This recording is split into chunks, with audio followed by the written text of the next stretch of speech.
كلهم من رسول الله ملتمس غرفا من البحر أو رشفا من الديم اللهم صل على سيدنا مولانا محمد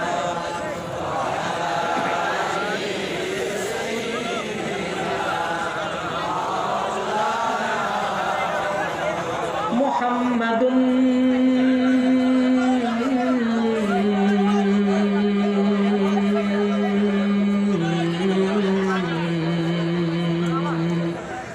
রসুল্লাহ সাল্লাল্লাহু আলাইহি ওয়াসাল্লাম খাতামাল্লাহু বিহিন নবুওয়া ওয়া হাকামান লা নবিয়্যা বা'দাহু বালাগাল উলা বিকামালিহি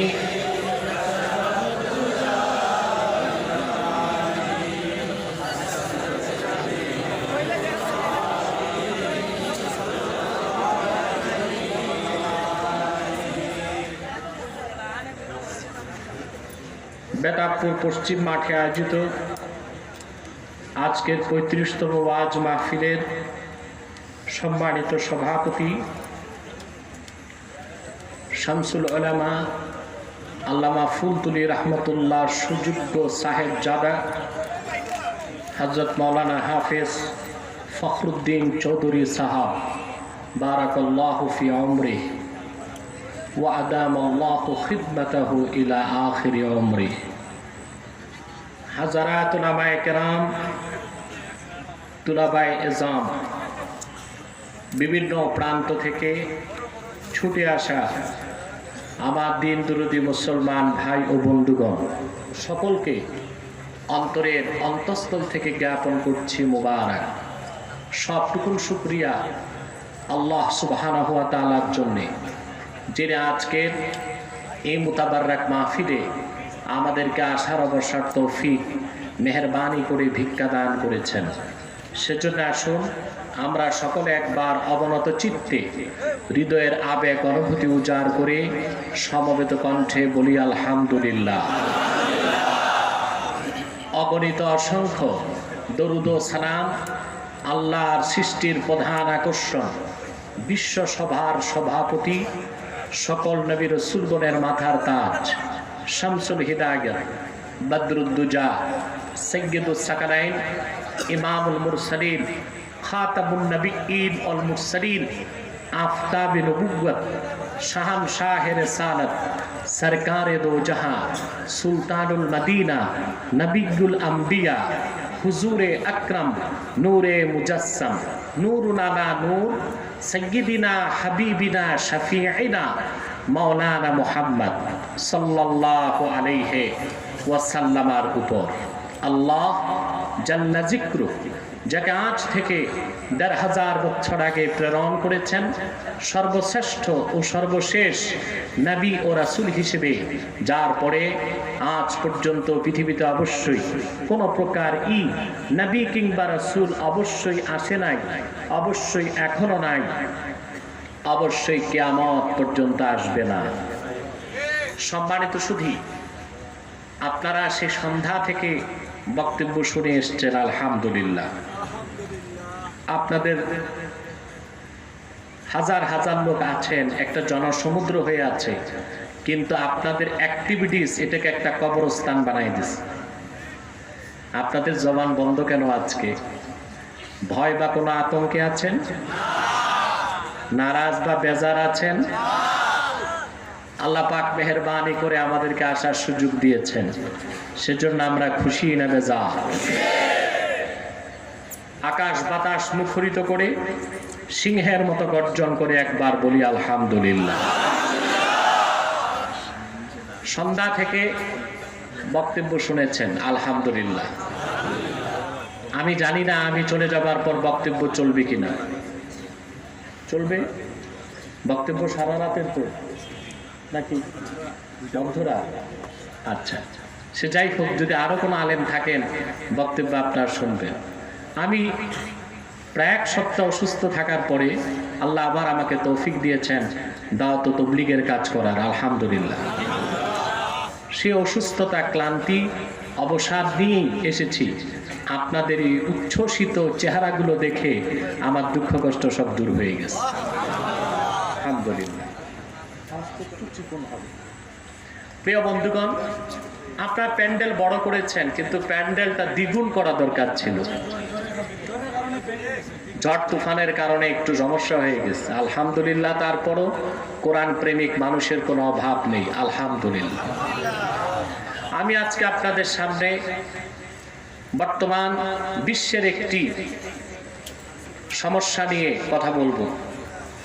আজকে পৃথিবীর যেদিকে তাকাই, 57টি মুসলিম রাষ্ট্রের অধিকাংশ দেশ আজকে রক্তাক্ত। মুসলমান নির্যাতিত, নিপীড়িত, মুসলমান লাঞ্ছিত, বঞ্চিত। চতুর্দিকে মুসলমান মার খাচ্ছে। মুসলমানকে আল্লাহ পাক শুধুমাত্র বেদিনের হাতে মার খেতে তৈরি করেন নাই, মার প্রতিরোধের জন্য তৈরি করেছেন। বিশ্বব্যাপী কল্যাণ, শান্তির বার্তা বহন করবে যে জাতি, সে জাতি আজ কেন নিগৃহীত, নিপীড়িত, লাঞ্ছিত, নির্যাতিত? কেন তাদের সম্মান আজকে বুলণ্ঠিত? তার মূলভূত কারণ আজকে খুঁজে বের করবো আমরা আল্লাহর কোরআনের আলোকে। বলেন আল্লাহুম্মা আমিন। এই বিশ্বের কর্তৃত্ব, নেতৃত্ব, শাসন, সফলতা, এসব কিছু আল্লাহ পাক রিজার্ভ করেছেন মুমিনের জন্য। এই মার খাওয়ার পেছনে মূল কারণ সেটা হচ্ছে আমরা প্রকৃত মুমিন হতে পারি নাই। আমরা মুসলিম দেশগুলো জাতীয়তাবাদের ভিত্তিতে বিভক্ত হয়ে গিয়েছি। আমরা যোগ্য নেতা নির্ধারণ করতে পারিনি। আমরা বিভিন্ন দলে বিভক্ত হয়েছি, আল্লাহর দলভুক্ত হতে পারিনি। এই প্রশ্নগুলোর সমাধান কোরআন কারীম থেকে করার জন্য আমরা সূরা মায়দা থেকে আজকে আপনাদের সাথে দুটো আয়াত তেলাওয়াত করেছি। সূরা আল মায়দা, বলুন তো কোন সূরা ভাই? 55 এবং 56 দুটো আয়াত খুব সংক্ষেপে আপনাদের সামনে তুলে ধরার চেষ্টা করব, যদি আল্লাহ পাক আমাকে এবং আপনাদেরকে তৌফিক দান করেন। ভূমিকাতে একটি কথাই বলবো, আপনারা যারা স্বতঃস্ফূর্তভাবে এসেছেন এখানে, আপনাদেরকে আসার জন্য কোনো ট্রান্সপোর্ট ভাড়া, খাবার দাবার, বিরিয়ানির প্যাকেট, সিন্ডি নামাজের কোনো আশ্বাস আছে বলে আমার মনে হয় না। নাটাও তো ঠিক মতো বললেন না। আপনারা এসেছেন স্বেচ্ছা প্রণোদিত হয়ে, ভাড়া খরচ করে এসেছেন, ঠিক কিনা? অনেকেই ক্ষুধার্ত অবস্থায় বসে আছেন। কেন এসেছেন? আমরা এসেছি কোনো ব্যক্তির আকর্ষণে নয়, এসেছি আল্লাহর কোরআনের ভালোবাসায়, ঠিক কিনা? এই যে কোরআন কারীমকে কেন্দ্র করে বসে আছেন, আল্লাহ পাক প্রতি শ্বাসে আপনাদেরকে 10টি নেকি দান করছেন। যতক্ষণ বসে থাকবেন আপনাদের ঈমান বাড়তে থাকবে। সুবহানাল্লাহ বলবেন না? ঈমান কি হবে?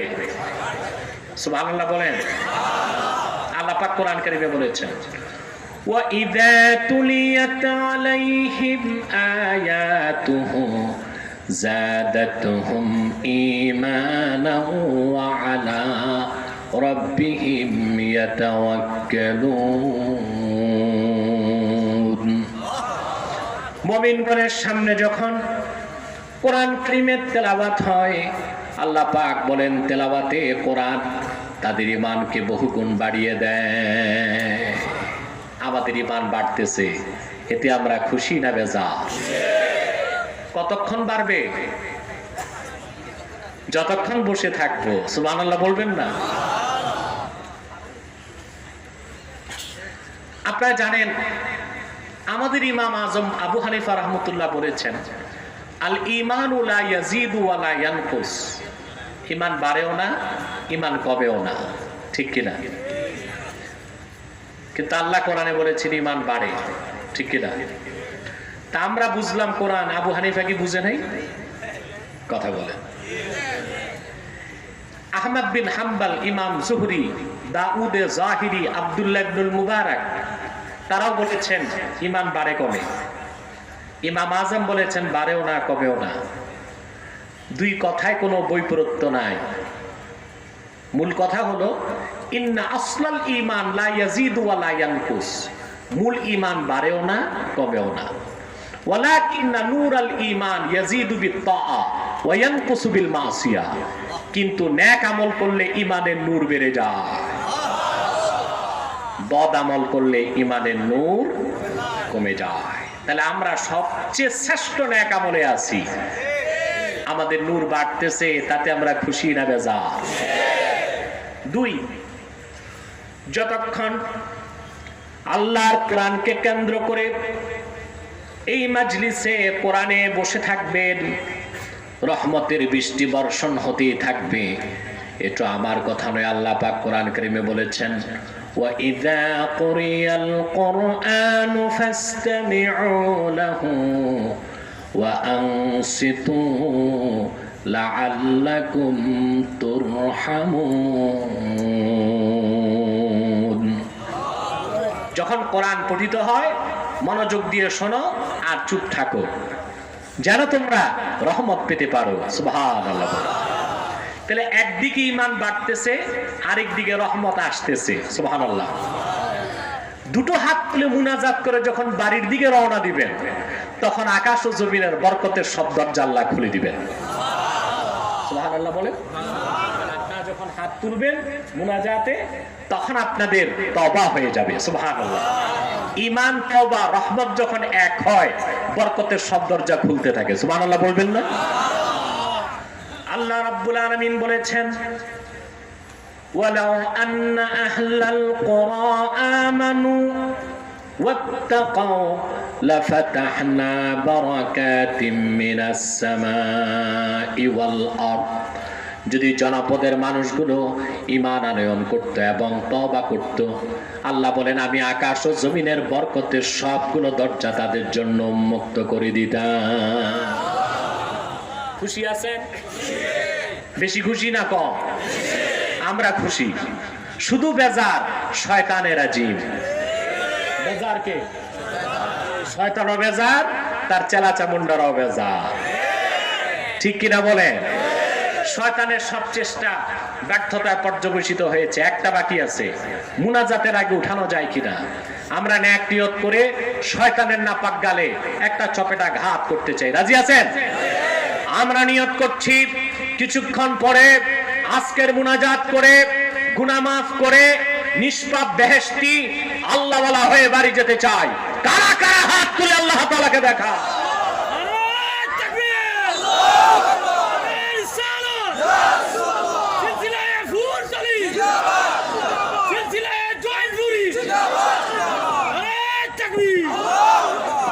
আল্লাহ পাক কবুল করুন, বলুন আল্লাহুম্মা আমিন।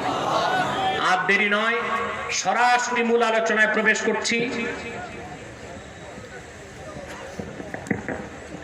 আমার সঙ্গে আপনারাও তিলাওয়াত করুন, যেন প্রতিটি অক্ষরের নূর আল্লাহ পাক আমাদের সিনায় মানকুশ করে দেন। বলেন আল্লাহুম্মা আমিন। করুন আউযু বিল্লাহি মিনাশ শাইতানির রাজীম। বিসমিল্লাহির রাহমানির রহিম।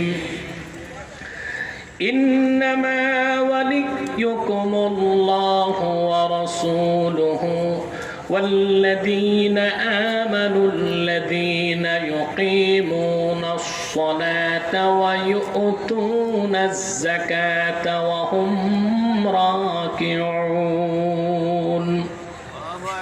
আল্লাহ পাক বলেন, নিশ্চয় মুসলমানগণ তোমাদের অভিভাবক হলেন আল্লাহ এবং আল্লাহ রাসূল মুহাম্মদ সাল্লাল্লাহু আলাইহি সাল্লাম, এবং মুহাম্মদ সাল্লাল্লাহু আলাইহি সাল্লামের সাহাবীগণের মধ্যে ওইসব ব্যক্তি যারা নামাজ আদায় করে আর নামাজে থেকে যাকাত আদায় করে, তারাও তোমাদের অভিভাবক। বলেন সুবহান। কে বলেছেন? আল্লাহ অনেক বড়, বড় গলায় বলেন, কে বলেছেন? তারপর আল্লাহ পাক বলেন, وَمَن يَتَوَلَّ اللَّهَ وَرَسُولَهُ وَالَّذِينَ آمَنُوا فَإِنَّ حِزْبَ اللَّهِ هُمُ الْغَالِبُونَ। আর যারা অভিভাবক বানায় আল্লাহকে, আল্লাহ রাসূল মুহাম্মদ সাল্লাল্লাহু আলাইহি সাল্লামকে, এবং নেতা হিসেবে গ্রহণ করে যোগ্য মুমিন মুসলমানকে। ফাইন্না হিজবাল্লাহি হুমুল গালিবুন, তারাই আল্লাহর দল আর তারাই চূড়ান্ত বিজয় লাভ করবে। বলেন সুবহানাল্লাহ।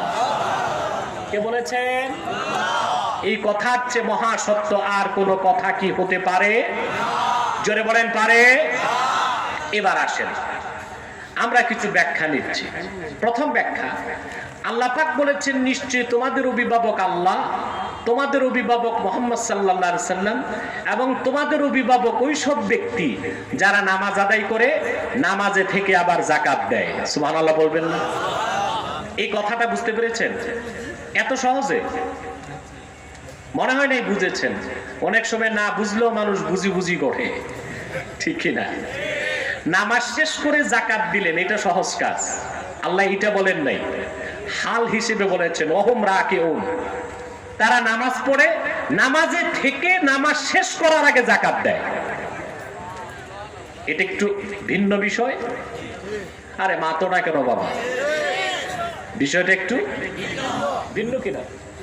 পৃথিবীর প্রসিদ্ধ 4টি কিতাবে আমি দেখেছি, তাফসির বাহরুল মুহিত, তাফসির ইবনে আবি সাউদ, তাফসির মাফাতিহুল গায়ব এবং আল হাওয়াইলিল ফাতাওয়া, ইমাম সিউতির 4টি কিতাবে এসেছে হযরত আলী কাররামাল্লাহু ওয়াজহা তিনি একদিন মসজিদ নববীতে নফল নামাজ পড়ছিলেন। এমন সময় এক ভিক্ষুক আসলো। হযরত আলী নামাজ পড়ছেন, নামাজে থাকা অবস্থায় ভিক্ষুক তার কাছে ভিক্ষা চাইলেন। আতিনি লিল্লাহি শাইআ, আল্লাহর জন্য আমারে কিছু দান করো।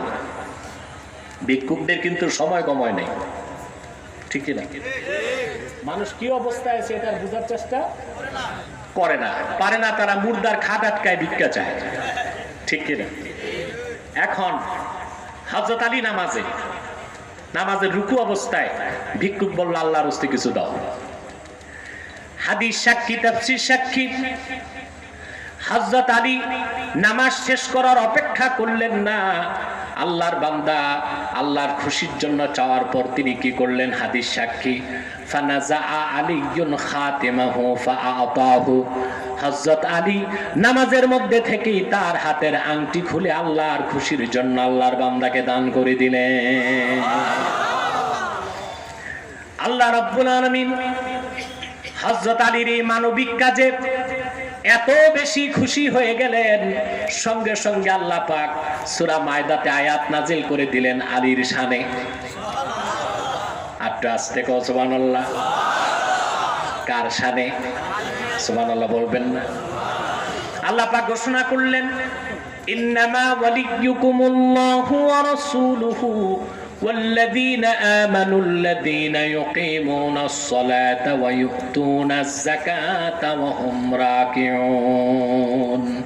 মুসলমানেরা, নিশ্চয় তোমাদের অভিভাবক আল্লাহ, তোমাদের অভিভাবক মুহাম্মদ সাল্লাল্লাহু আলাইহি ওয়াসাল্লাম, আর মুহাম্মদ সাল্লাল্লাহু আলাইহি ওয়াসাল্লামের সাহাবীগণের মধ্যে আলীর মতো নেতাও তোমাদের অভিভাবক, যারা নামাজ আদায় করে নামাজ শেষ করার আগে আল্লাহর রাজি খুশির জন্য যাকাত আদায় করে। এবার বুঝতে পারছেন? নামাজ শেষ করে যাকাত এক জিনিস, আর নামাজের ভিতর থেকে যাকাত। হযরত আলী এটা করলেন কিনা? মাপবা না। ঘুমাচ্ছেন? কে কে ঘুমাও? হাত উঠাও। আরে কিছু জিএমটিটি যাতে মাতাল তালে ঠিক আছে। আমি খুব বেশি রাত করব না, আমি নিজেও সুস্থ এবং ক্লান্ত। ওয়াজ তো যথেষ্ট হয়েছে, এখন দোয়াটাই বাকি। আমি জরুরি কিছু কথা বলেই শেষ করছি ইনশাআল্লাহ। কথা বুঝতে পেরেছো প্রিয় ভাই বন্ধুগণ?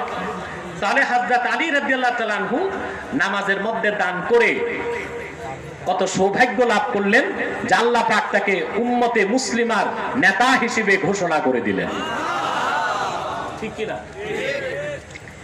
আমার ভাইরা, হযরত আলীর নামাজ তখনও শেষ হয় নাই। ভিক্ষুক তখনও মসজিদ নববীর বাইরে যায় নাই। ওহী নাজিল হয়ে গেল। আল্লাহর হাবিব ওহী থেকে বুঝতে পারলেন আমার একজন সাহাবী দান করেছে, আরেকজন গ্রহণ করেছে, দেখতে হবে দান করলো কে। আল্লাহর হাবিব সাল্লাল্লাহু আলাইহি ওয়াসাল্লাম মসজিদ নববী থেকে বের হলেন, হুজরা মুবারাকা থেকে বের হয়ে দেখলেন এক ভিক্ষুক মসজিদ নববী থেকে বেরিয়ে যাচ্ছে। আল্লাহর হাবিব তাকে থামিয়ে বললেন, হাল আতাকা আহাদুন শাইআ, আবার কোন সাহাবী তোমাকে কিছু দান করেছে নাকি? ভিক্ষুক, হযরত আলীর নামাজ তখনও শেষ হয় নাই।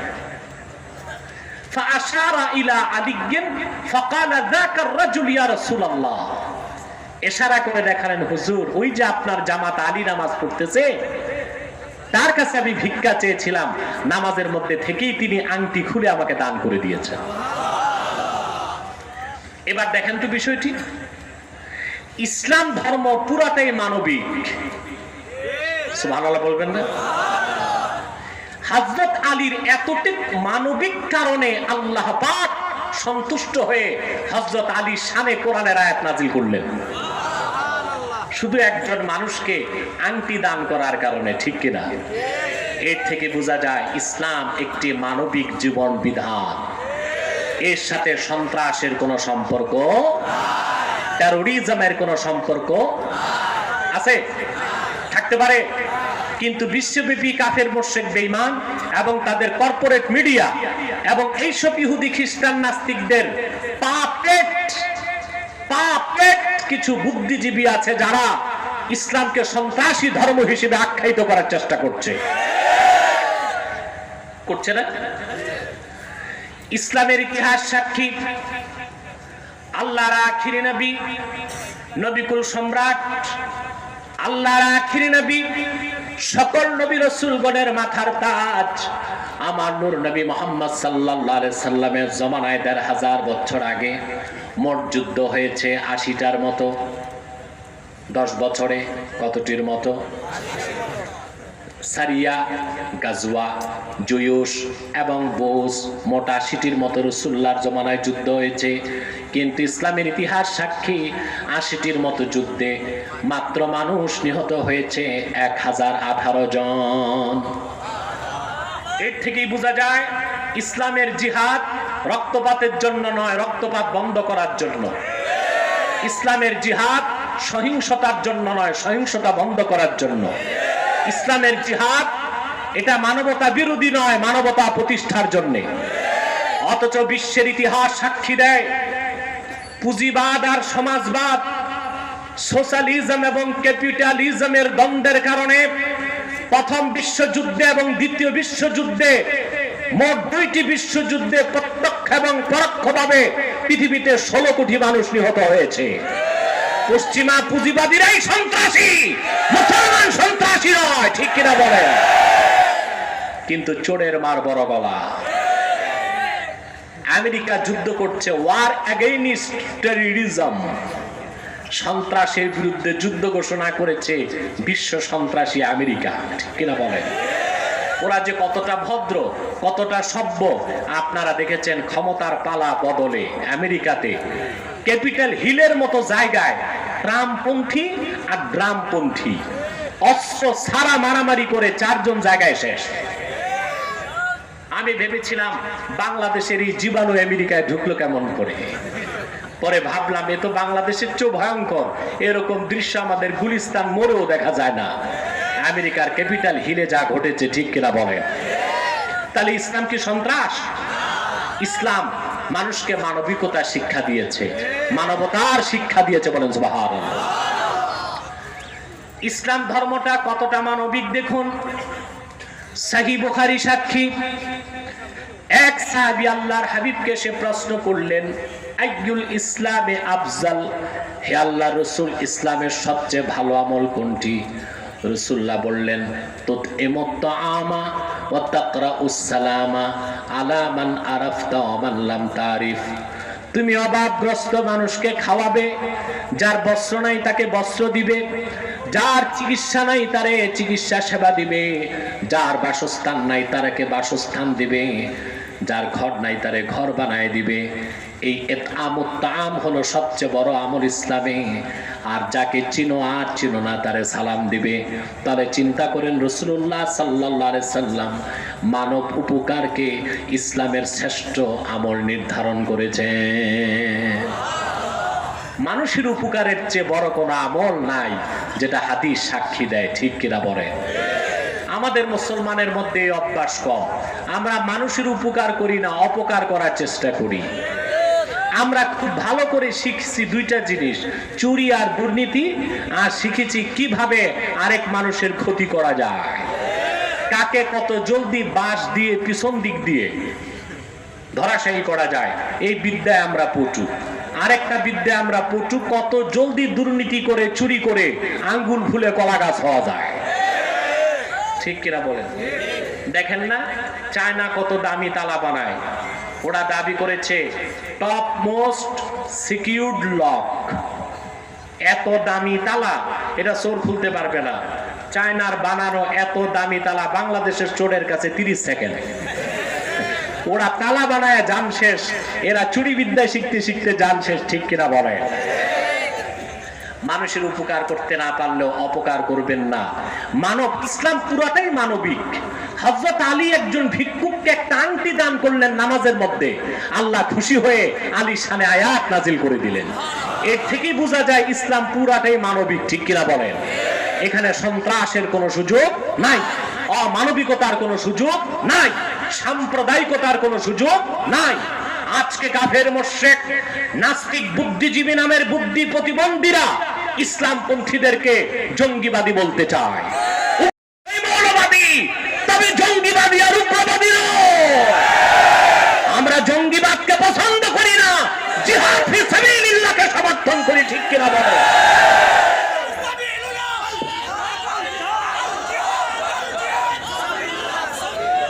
মনে রাখবেন মুসলমান, মনে রাখবেন মুসলমান, নামাজ যেভাবে ফরজ, যাকাত যেভাবে ফরজ, কিয়ামত পর্যন্ত সশস্ত্র জিহাদ আল্লাহ রাসূল মুসলমানের উপর ফরজ করে দিয়েছে। এটা থেকে দূরে সরার কোনো সুযোগ। আমরা মৌলবাদী, তবে আমরা উগ্রবাদী নই। এক বুদ্ধিজীবীর সাথে লাইভ শোতে দেখেছেন আপনারা, সে আমাকে মৌলবাদী বলেছে। আমি বলেছি অবশ্যই আমি মৌলবাদী, তবে উগ্রবাদী নই। মৌলবাদ এক জিনিস, উগ্রবাদ আরেক জিনিস, ঠিক কিনা বলে? মৌলবাদী হওয়া ছাড়া মুসলমান হওয়া যায় না। ফরমালিন যুক্ত মুনাফিক হওয়া যায়, দিল্লির গোলাম হওয়া যায়, ইসরায়েলের গোলাম হওয়া যায়, ইহুদির গোলামি করা যায়। মৌলবাদী হলেই সত্যিকার মুসলমান হওয়া যায়, ঠিক কিনা বলে? আমার ভাইরা, তাহলে ইসলাম পুরাটাই মানবিক, ঠিক কিনা?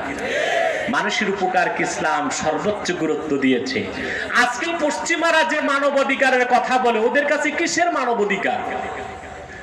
ওদের মানবাধিকার কি রকম দেখুন।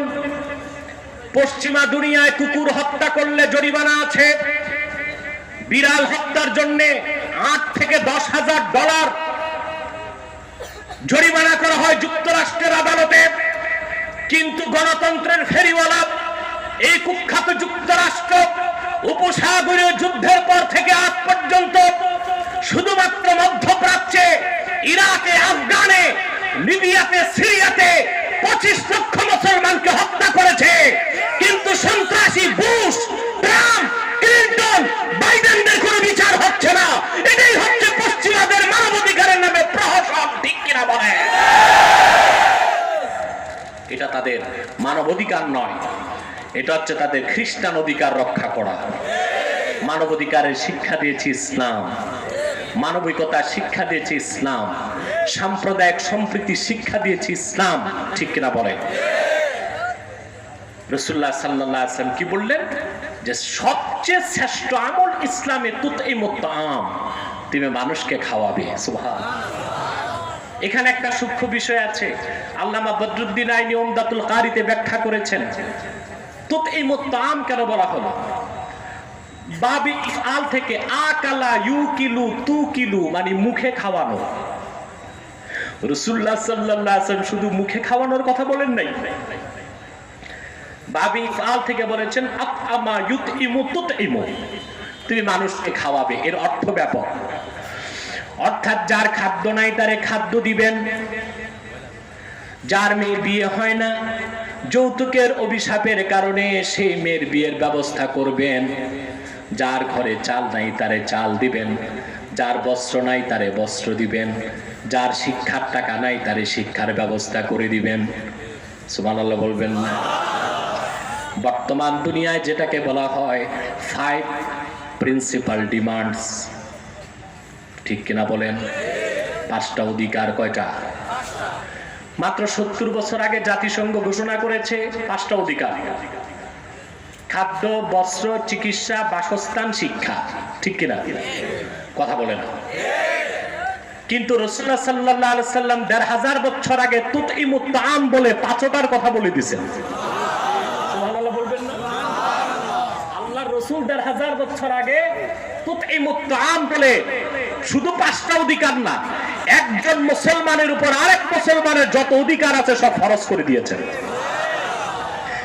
ইমাম শাফি বর্ণনা করেছেন, আল্লাহর হাবিব ইরশাদ করেছেন, আমার কোন ধনী উম্মত যদি রাতের বেলা আরামে ঘুমায় আর তার প্রতিবেশী যদি না খেয়ে কষ্ট পায়, সেই ধনী উম্মত আমার দলভুক্ত নয়, আমার উম্মত নয়। সুবহানাল্লাহ বলবেন না? আল্লাহর হাবিবের হাদিসের ব্যাখ্যায় ফকিহগণ লেখেন, একজন মুসলমানের আশেপাশে 40টি ঘর তার প্রতিবেশী। কত ঘর? জোরে বলেন। আপনি একজন ধনী মানুষ, আপনার চারপাশে 40টি ঘর আপনার প্রতিবেশী। আল্লাহ রাসূল আপনার উপর ফরজ করে দিয়েছেন, আপনি ধনী মুসলমান, 40 ঘরের কেউ যদি অভুক্ত থাকে আর আপনার ঘরে খানা আছে, কাল হাসরে আপনি রাসূলুল্লাহ শাফাত পাবেন না।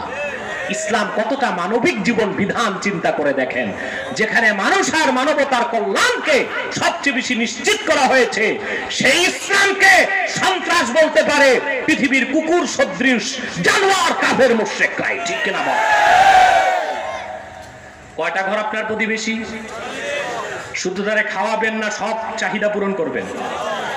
যার খাদ্য নাই তারে খাদ্য দিবেন, যার বস্ত্র নাই তারে বস্ত্র দিবেন, যার চিকিৎসার টাকা নাই তারে চিকিৎসার টাকা দিবেন। সুবহানাল্লাহ বলবেন না? আমরা রমজানে 2 পয়সা যাকাত দিয়েই মনে করি সব করে ফেলছি। যাকাত আর যেটা দেন ওটা তো আপনারটা দেন না, গরিবের হক আপনি তারে দেন। কিন্তু সারা বছর আপনার উপর দায়িত্ব হচ্ছে অন্য অভাবগ্রস্ত মুসলমানের অভাবগুলো পূরণ করে দেওয়া। বলেন সুবহানাল্লাহ।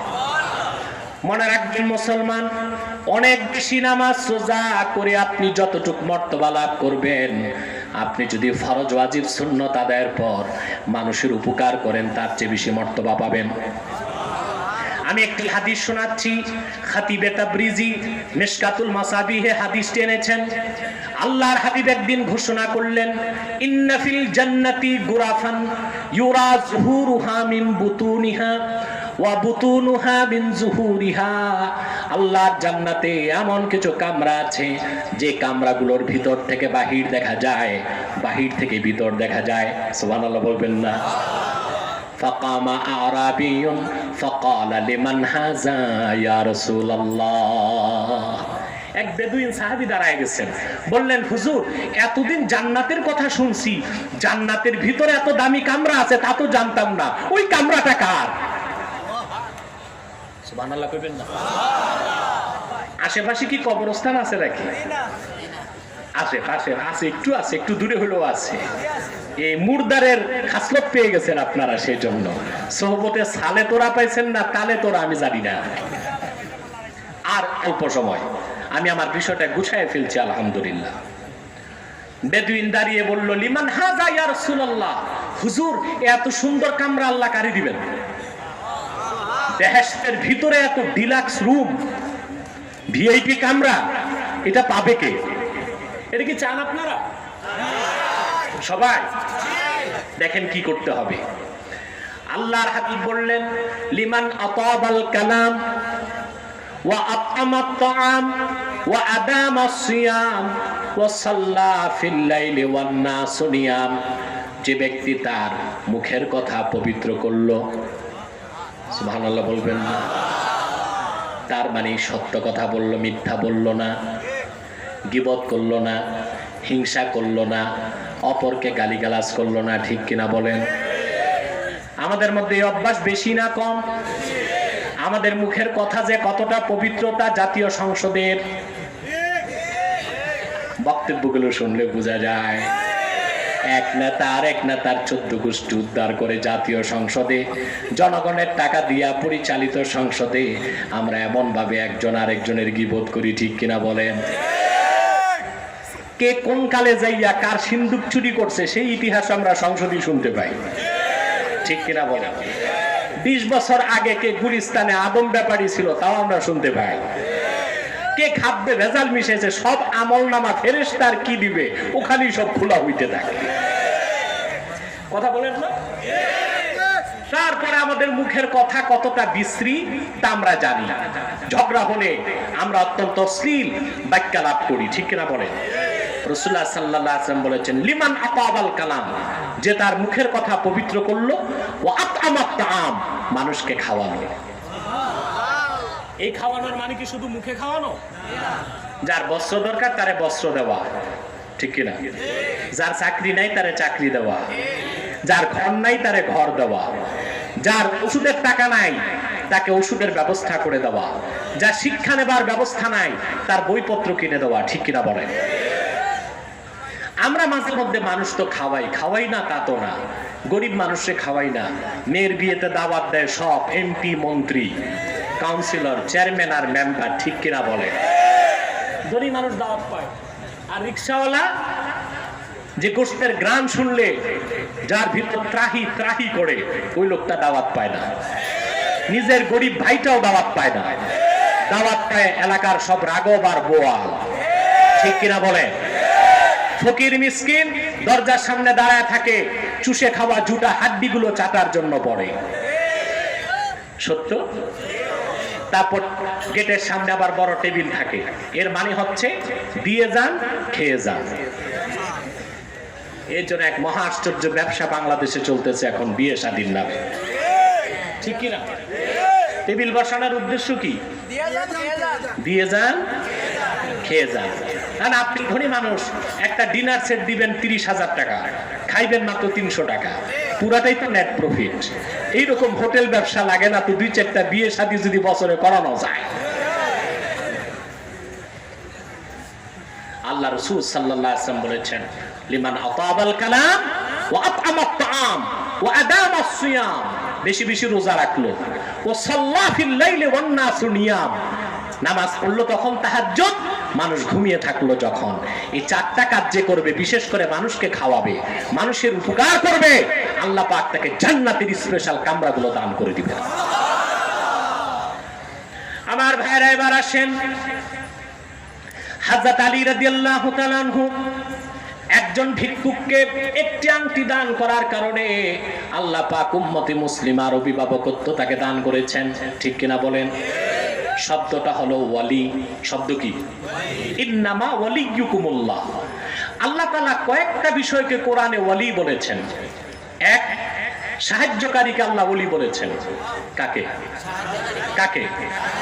আল্লাহ পাক বলেন, ইন্না ওয়ালিয়াল্লাহুল্লাযী নাযালাল কিতাবা ওয়া হুয়া ইয়াতাওয়াল্লাস সালিহিন। নিশ্চয় আমার ওয়ালি মানে আমার সাহায্যকারী হলেন আল্লাহ। এখানে ওলি অর্থ সাহায্যকারী। ওলি অর্থ কি? আরেক জায়গায় আল্লাহ তাআলা বলেন, আল্লাহু ওয়ালিয়ুল্লাযীনা আমানু ইউখরিজুহুম মিনাজ যুলুমাতি ইলান নূর। যারা মুমিন তাদের ওলি হলেন আল্লাহ পাক। আল্লাহ পাক তাদেরকে অন্ধকার সমূহের ভিতর থেকে বের করে একটি আলোর পথে নিয়ে আসেন। এখানে ওলি অর্থ বন্ধু। সুবহানাল্লাহ বলেন। আর আমি যে আয়াতের ব্যাখ্যা করছি, ইন্নামা ওয়ালিয়ুকুমুল্লাহু ওয়া রাসূলুহু, এখানে ওলি অর্থ অভিভাবক। তাহলে ওলির কয়টা অর্থ পাইলাম আমরা? 3টা। ওলি অর্থ সাহায্যকারী, ওলি অর্থ বন্ধু, ওলি অর্থ অভিভাবক। বলে সুবহানাল্লাহ। 3টি শব্দের প্রত্যেকটাই লফজে মুরাদের বা সমার্থক। যিনি ভালোবাসবেন তিনি সাহায্য করবেন, যিনি সাহায্য করবেন তিনি অভিভাবক হবেন, ঠিক কিনা বলেন? তাহলে আমরা আজকের আলোচনায় এতটুকু বুঝতে পারলাম, আল্লাহ আমাদের অভিভাবক আল্লাহ রাসূল আমাদের অভিভাবক এবং সাহাবায়ে কেরাম আমাদের অভিভাবক, ঠিক কিনা বলেন? এর থেকে বোঝা যায় সাহাবায়ে কেরাম মেয়ারুল হাক্কি ওয়াল আদালা, সত্য এবং ন্যায়পরায়ণতার মানদণ্ড সাহাবায়ে কেরাম, ঠিক কিনা বলেন? আমরা কোন সাহাবীর বিরোধিতা করব না। বাংলাদেশে একদল ভণ্ড সুন্নি আছে যারা ইয়াজিদকে গালিগালাজ করতে যে হযরত মুয়াবিয়াকে গালিগালাজ করে। তারা কুখ্যাত রাফিজি শিয়াদের দালাল। আমরা শিয়া সম্প্রদায়কে মুসলমান মনে করি না। শিয়া দুই প্রকার, মোট 12 প্রকার, মূলত দুই প্রকার। একটা আহলুত তাশাইয়্যু কুবরা আর একটা আহলুত তাশাইয়্যু সুগরা। একটা ছোট শিয়া আর একটা বড় শিয়া। বড় শিয়া যারা, তাদের আকীদা কি জানেন? তারা বলে, তাদের আকীদা ইরতাদ্দান নাসু বাদা ওয়াফাতিন নবী সাল্লাল্লাহু আলাইহি সাল্লাম ইল্লা আলী। আল্লাহ রাসূল দুনিয়া থেকে বিদায় নেবার পরে হযরত আলী ছাড়া সব সাহাবী মুরতাদ হয়ে গেছেন। নাউজুবিল্লাহ বলবেন না? তাদের আকীদা ও বিশ্বাস, কোরআন ইরানের মধ্যে তারা কোরআন কারীম ছেপেছে। সেই কোরআনে একটা নতুন সূরার নাম তারা দিয়েছে সূরাতুল ওয়ালায়া। নাউজুবিল্লাহ বলবেন না? ওয়ালায়া নামে কোন সূরা আছে? এটা কোন সূরা জানেন? আমি পড়ি, আপনারা শোনেন। একটা আয়াত তারা ঢুকাইছে, সেটা হলো আলাম নাশরাহ লাকা সাদরাক ওয়া ওয়াদানা আনকা উজরাক আল্লাযী আনকাযা যাহরাক ওয়া রাফা'না লাকা যিকরাক ওয়া জাআলনা আলিয়্যান সাহরাক। যারা আল্লাহর কোরআনে হাত দেয় ওরা মুসলিম না মুসলিম? সেই জন্য বড় শিয়া যারা, তাদেরকে আমরা কাফের মনে করি এবং তাদের গোমরও ফাঁস হয়েছে। আপনারা পত্রিকায় দেখেছেন, এই ভারতের শিয়া ট্রাস্টি বোর্ডের চেয়ারম্যান এক ভণ্ড শিয়া, সে ভারতের সুপ্রিম আদালতে মামলা করেছে কোরআন কারীম থেকে 26টি আয়াত নিষিদ্ধ করার জন্য। এটা কোন মুসলমানের কথা না কুখ্যাত কাফেরের কথা? সেজন্য আমি বলে থাকি, মধ্যপ্রাচ্য শান্তির মূলে যেমন ইসরায়েল, আরেক শান্তির মূলে হচ্ছে ইরান, ঠিক কিনা বলে? যারা আরব বিশ্ব এবং সুন্নি মুসলমানদের শত্রু হিসেবে কাজ করছে। আমরা ইসরায়েলের ধ্বংস চাই এবং ইরানে কুখ্যাত শিয়াদের পতন চাই, ঠিক কিনা বলেন? আমার ভাইরা, হযরত আলীর মর্যাদা অনেক বেশি, তবে তার মানে এই নয় যে আবু বকর, ওমর, ওসমান থেকেও বেশি। সকল সাহাবীর মধ্যে শ্রেষ্ঠ হযরত আবু বকর, তারপর হযরত ওমর, তারপরে হযরত ওসমান, তারপর হযরত আলী, ঠিক কিনা বলেন? এরপর আল্লাহ পাক পরবর্তী আয়াতে বলছেন, ওয়ামান ইয়াতাওয়াল্লাল্লাহা ওয়া রাসূলাহু ওয়াল্লাযীনা আমানু ফাইন্না হিজবাল্লাহি হুমুল গালিবুন। নিশ্চয়ই যারা আল্লাহকে অভিভাবক মানবে, মুহাম্মদ সাল্লাল্লাহু আলাইহি সাল্লামকে অভিভাবক মানবে আর মুমিনগণকে অভিভাবক বানাবে, তারাই আল্লাহর দল, তারাই বিজয়ী হবে, ঠিক কিনা বলেন? তাহলে আমরা যে বিশ্বব্যাপী মার খাচ্ছি তার মূল হচ্ছে আমরা আল্লাহকে অভিভাবক মানি নাই, আমরা রাসূলুল্লাহকে অভিভাবক মানি নাই, ঠিক কিনা বলেন? আমরা অভিভাবক পেয়েছি বিশ্বমোড়ল যুক্তরাষ্ট্রকে, আমরা অভিভাবকত্ব দিয়েছি জাতিসংঘকে, সেই জন্য আমরা পৃথিবীর সব জায়গায় মার খাচ্ছি। দ্বিতীয় সমস্যা, আমরা আল্লাহর দলের হতে পারি নাই, আমরা হয়েছি শয়তান ও তাগুতের দলভুক্ত। 3 নাম্বার, আমরা নেতা নির্বাচন করতে পারি নাই, যত নেতা বানিয়েছি সব ফাসেক, ফাজের, বেঈমান, ঠিক কিনা বলেন? এটা হচ্ছে আমাদের মার খাওয়ার মূল কারণ, ঠিক কিনা বলেন? সত্যিকার অর্থে আমাদের অভিভাবক যে আল্লাহ, তাতে সন্দেহ আছে? আপনি দেখুন, 57টি মুসলিম রাষ্ট্রের বিরুদ্ধে সারা দুনিয়ার কাফের, মুশরিক, বেঈমান ঐক্যবদ্ধ হয়ে গিয়েছে।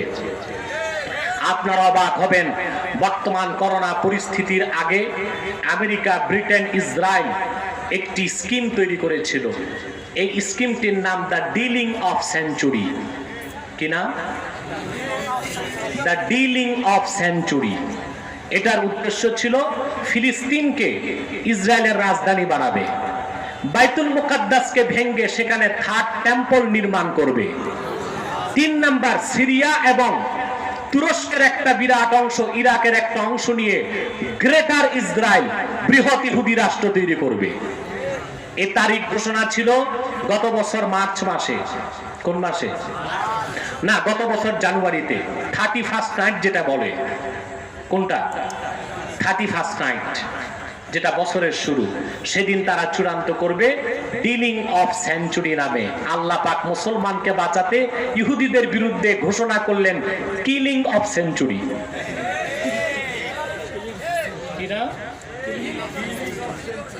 ওইটার নামটা বলেন তো, আপনারা যেটা জানেন ওইটা বলেন। করোনা, ঠিক কিনা বলেন? ওরা করলো ডিলিং অফ সেঞ্চুরি, আল্লাহ দিলেন killing of century. Killing of সেঞ্চুরির কাছে ডিলিং অফ সেঞ্চুরি বুমেরাং হয়ে গেছে। পশ্চিমা দুনিয়া বিপর্যস্ত হয়ে গেছে আল্লাহর একটি অদৃশ্য বোমায়। সেজন্য বলি মুসলমানের অভিভাবক আল্লাহ, মুসলমানের অভিভাবক মুহাম্মদ সাল্লাল্লাহু আলাইহি ওয়াসাল্লাম। মুসলমান কখনো কাফের মুশরিককে নেতা বা অভিভাবক বানাতে পারে না, ঠিক কিনা বলেন? আর কাফের মুশরিক কোনদিন মুসলমানের বন্ধু হতে পারে না। দেখছেন না বন্ধু বানাইছেন 50 বছরে, কি পাইছেন? ফারাক্কায় কতটুক পানি পাইছেন? টিপাই বাঁধ নির্মাণ করে পানি আটকায় দিয়েছে, ফারাক্কার বাঁধ নির্মাণ করে পানি আটকায় দিয়েছে। যখন তখন আমার বাংলার মানুষগুলোকে কাঁটাতারের বেড়া অতিক্রম করার সময় পাখির মতো গুলি করে হত্যা করে সেই মুশরিক পত্তলিক কোনদিন বাংলাদেশের বন্ধু হতে পারে না। তাই বাংলাদেশের সবচেয়ে বড় শত্রু, ঠিক কিনা বলেন?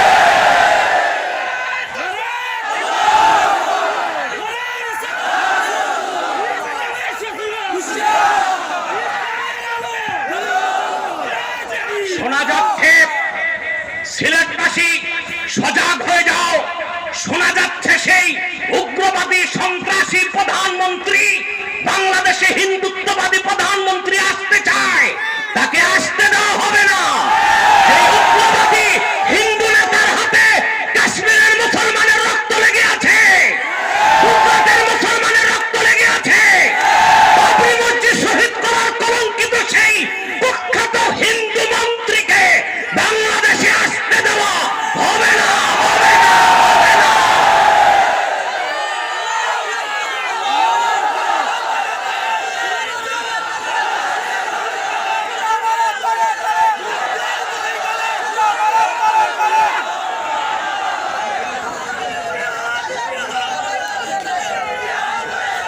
আমরা চাই কাশ্মীরি মুসলমান, আসামের মুসলমান, গুজরাটের মুসলমানের দুর্দশায় আমাদের কলিজায় রক্তের ক্ষরণ এখনো বন্ধ হয় নাই। সেই রক্তের ক্ষরণ যদি আরো বাড়ানো হয়, সেই উগ্রবাদী ব্রাহ্মবাদী বাংলাদেশে ঢুকলে 14 কোটি মুসলমান জুতা উত্তোলন কর্মসূচি পালন করতে পারবে।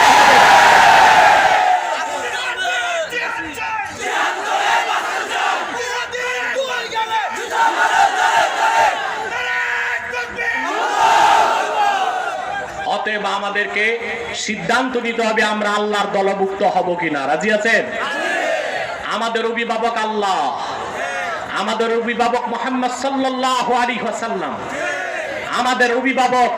আমরা অনুসরণ করব সাহাবায়ে কেরামকে, আর আমরা নেতা বানাবো মুমিনকে। কাকে? মুমিনকে। আমরা এখানেই ভুলটা করছি, নেতা নির্বাচনে ভুল করেছি।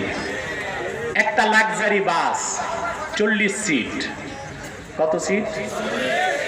সামনে বসছে 20 জন শাইখুল হাদিস, তারপর 10 জন মুহাদ্দিস, তারপর 10 জন দরবেশ, 40 জনের সব আউলিয়ায়ে কেরাম। ড্রাইভার যাকে বসানো হয়েছে তিনি একজন বিখ্যাত ইয়াবাখোর মাতাল। বাস যাবে আউশকান্দি থেকে চট্টগ্রাম, মেঘনা পার হওয়ার পরে ডালে যাবে না খালে যাবে, কিন্তু বসা আছে সব নেককা, বসা আছে নেককা, সব মুহাদ্দিস, শাইখুল হাদিস আর সুফি দরবেশ। কিন্তু যারে চালকের আসনে দিছে ওই লোকটা ইয়াবাখোর মাতাল। বাস যাবে কই ডালে না খালে। দেশে 3.5 লক্ষ মসজিদ আছে, কথা সত্য বটে, হাজার হাজার মাদ্রাসা আছে, পীর আউলিয়ার খানকা আছে, কিন্তু চালকের আসনে যাদেরকে আমরা জায়গায় জায়গায় বসিয়েছি সব মাতাল। সবার মাথায় বিলেতি গোবর, সবার মাথায় পশ্চিমে ধ্যান ধারণা, চিন্তা ভাবনা। এই নেতাগুলোকে বাদ দাও, আল্লাহ তার রাসূলের অনুসরণ করে এমন নেতাদেরকে বসাও, গোটা বাংলাদেশের চেহারা বদলে যাবে। ঠিক কিনা বলে? শুধু বাংলাদেশ নয়, 57টি মুসলিম রাষ্ট্রের জন্য এটাই হচ্ছে আল্লাহ দেওয়া ফর্মুলা, ঠিক কিনা বলে? আমরা আমরা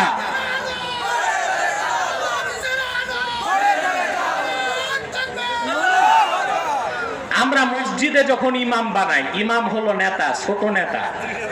এটা কি? যারা ইমামতি করে তারা নেতা না? কথা বলে না। কিন্তু এইটার নাম ইমামতে সোগরা, ছোট নেতৃত্ব। আর যারা সমাজ ও রাষ্ট্র চালায় ওইটা ইমামতে কুবরা, বড় নেতৃত্ব। এখন ছোট নেতা বাছাই করতে আমাদের চেষ্টার কমতি নাই। 2 মাস সার্কুলেশন, শর্ত থাকে দাওরা পাস, কামেল পাস, অনার্স পাস, কারিয়ানা পাস, বিবাহিত 2 সন্তানের জনক। তারপর আসার পর ইমাম সাহেবের হয় ইন্টারভিউ। ইন্টারভিউ নেয় কারা? আল্লামা সভাপতি আর আল্লামা সেক্রেটারি, যে পেশাব করে পানি নেয় না করত, নামাজ পড়ে না বিরক্ত, ঠিক কিনা? ইন্টারভিউ নেয়, বুঝলেন? কোন আলেম সাহেব আসে না, আল্লামা সভাপতি আর আল্লামা সেক্রেটারি। তারপর ইমাম একজন রাখে। ছোট ইমামের বেলায় কত যাচাই বাছাই, কিন্তু আমরা যাদের নেতৃত্বে সমাজ ও রাষ্ট্রে চলি তাদের অধিকাংশই কোরআন বুঝে না, হাদিস বুঝে না, সেকুলারিস্টে বিশ্বাসী, সেকুলারিজমে বিশ্বাসী, কেউ ন্যাশনালিজমে বিশ্বাসী, কেউ সোশ্যালিজমে, কেউ ক্যাপিটালিজমে, ঠিক কিনা বলেন? আল্লাহ আল্লাহ রসুলের আনুগত্য তাদের মধ্যে নাই। তখন হবে কি? আমরা সব নেককার থাকলো, বাস যাবে কই?